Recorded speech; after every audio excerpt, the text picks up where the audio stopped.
আমরা এই বসন্তে কিন্তু মাথার চুল থেকে পায়ের নখ পর্যন্ত সাজাতে পছন্দ করি। এই সাজানোরই একটি অংশ হচ্ছে ফুল।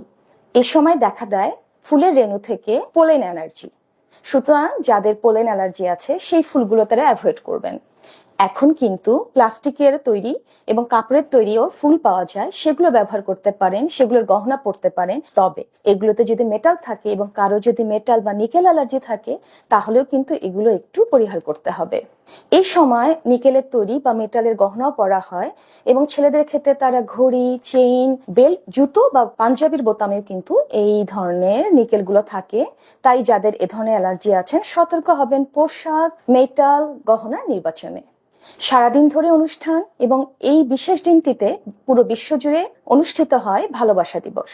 সুতরাং দিন পরে রাতেও কিন্তু আমাদের নানা ধরনের আয়োজন থাকে। তাই লং লাস্টিং ফ্ললেস লুকের জন্য আমাদের একটু যত্ন হতে হবে ত্বকের এবং চুলের প্রতি, এবং সেক্ষেত্রে আমাদের সেলুলার এনার্জি লেভেলকে বাড়াতে হবে।